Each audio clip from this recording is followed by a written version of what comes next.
This video tutorial is sponsored by Skillshare, an online learning community with thousands of classes on all kinds of topics. Through classes on Skillshare, I've explored illustration, iPhone photography, how to establish a creative workflow, and more. I actually first tried Skillshare because I was trying to find classes on Procreate. The first class I took was Digital Illustration, Learn to Use Procreate by Jaron Vogel. And if you're ever curious about something, it's easy to find a class on Skillshare to download and watch when you have those weird pockets of time when you're waiting for something. I watched Skillshare classes while my son was taking karate classes. He got a black belt, and I figured out the basics of digital illustration. For less than $10 a month for the premium annual membership, I can honestly say it's been totally worth it for me. I've had that membership for years now. So as someone who uses it all the time and love it, I was all heck yeah when they offered to sponsor this video tutorial. If you'd like to try Skillshare, the first 1,000 people to use the link in my video description will get a free trial of premium membership. So if you have a limited time and want to feel like you're moving forward towards your creative goals, it's definitely something to try. Hi, welcome to wellcraftedstudio.com. My name is Jen Swift, and today's tutorial is how to create an engraving design on Procreate to engrave with your Cricut. Now, usually when you use engraving designs, you're going to use something that's like a cut pattern, like an SVG or something, and that's going to engrave lines. Now, if you use a pattern fill in your designs, then actually Cricut reads it more as, you'll see it more as shapes when you're finished, and so there'll be areas of light and dark.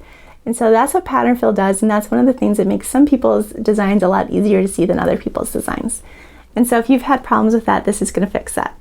Now, when you add your designs in your patterns in Procreate, what's really cool is that we can just do certain areas with one pattern, certain areas with another pattern, and the end result ends up looking really detailed, a little bit complicated, but really super cool. And the best part is this is so much easier than you may think because we're going to be using the automatic selection tool. And it's really like magic. It's so much fun. So I'm excited to show this to you guys. A lot of people have asked me how I do this, and so this tutorial is to show you how. Step 1 is to download the free Procreate brush set. So I have that at wellcraftedstudio.com. It's in the free library. And if you guys go all the way down to Procreate free stamps and brushes, you'll see that the Procreate brush set is right there at the top. So you touch that. You say, yes, I would like to download it. And that's downloads, let's see. And then up here in the corner, got the little circle with the down. And touch that. It'll open up in your files. With that, it will unzip and it'll import. So pretty easy. And you can see it's right here now at the very top.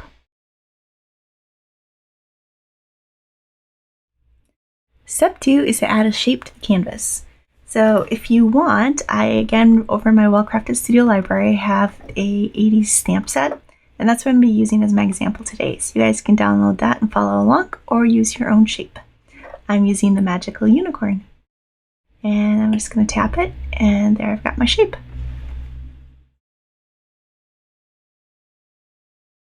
Step 3 is to add pattern to our shape. And so we've got our shape right here, and what we're going to be doing is adding a crosshatch to the body. Now we just went through the body, and so what we're going to do is come up to the selection tool, and I'm going to hit, let's see, I'm just going to tap the things that I'm going to want to be working on and add where I'm going to want to add pattern. And now if you look, it's actually selecting the interior of it, it's not selecting the exterior. We'll do that next. But right now we're just going to add some pattern right here. So I want to go to the layers panel, and you can see as soon as I hit that, it applied that selection.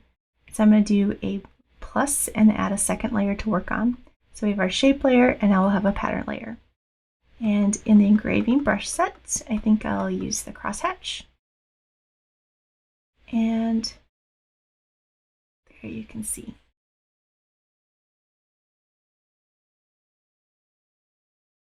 So now, you guys can see with this is gonna what I did here in the body. And so when it's small, you're really not gonna see that pattern at all, but it's gonna be a nice all over pattern. And then the Cricut, because this is an open path, this isn't a vector, it's gonna go and engrave within each one of these boxes. So it's gonna engrave the exterior of the box rather than doing the lines like so. So it gets a really solid pattern to it. Okay, so now we tap that to unselect, and then we're going to come up and see. Let's go and select. So now what I did is I selected, but I was on that same pattern layer, so you can see the pattern, but I want to go back to the layer 1, which is our shape, do the selection tool. Oops. And so see, right, that's what happens when it selects the lines, but I want to select parts of the tail here and parts of its mane. So now I go up 2 layers again because I'm going to add another layer for this one. Then over to my brush set, and let's use our medium straight line brush. And this one, depending on how you orient the canvas, so it's going to be straight up and down. Our canvas is straight up and down, but because we want to get a little movement in here to kind of match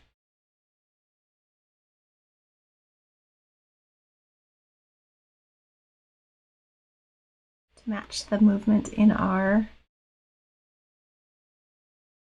mane, we're going to do that. And there we go. Again, tap the S to undo. And one final thing I think I'm going to show you guys is we're going to go back to layer 1.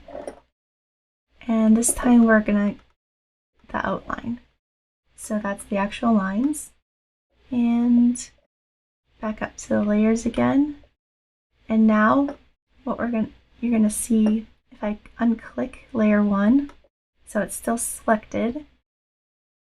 And let's grab a really tight crosshatch. Make it pretty small. Not that small. Okay. And now you guys can see that we're actually able to work right on that line as well. So that's something really cool that you can do.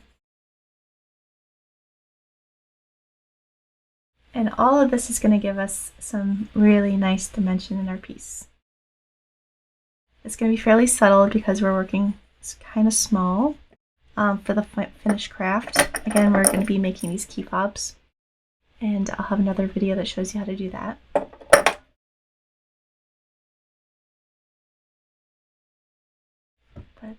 there we go.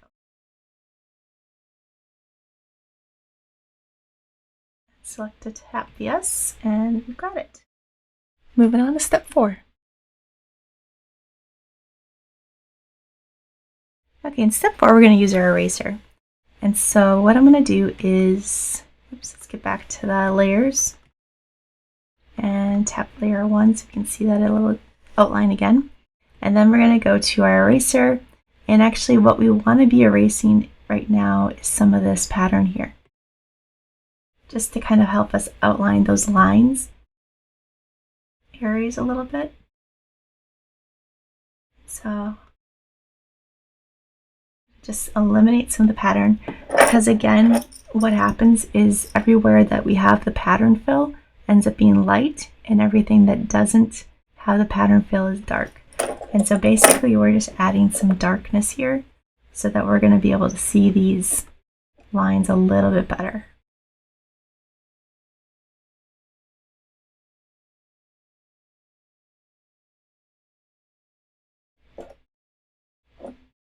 And just to add let's do the main here.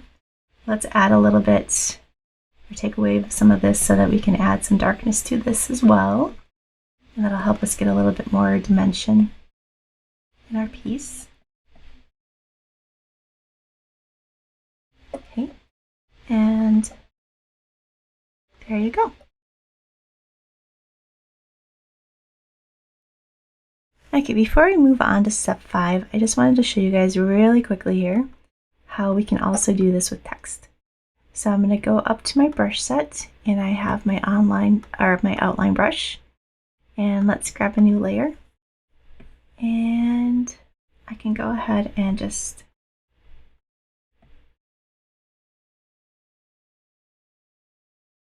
add some text like so. And now because it's an outline, we can go and fill that as well. So let's go back up to the selection tool, and we'll select those. And then another layer, go back to our patterns, Let's just do a crosshatch again and fill that in like so.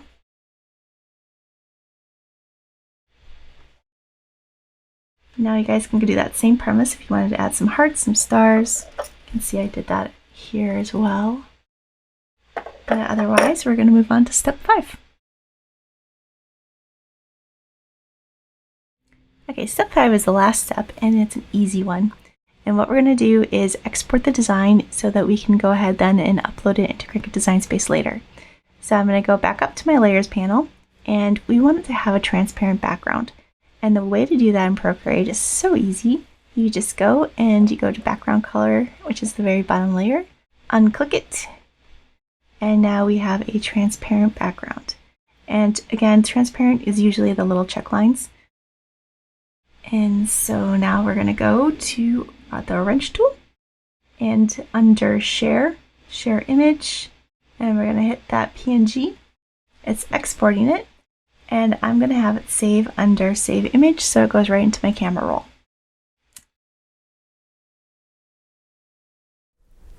So what did you guys think? Was it a little magical?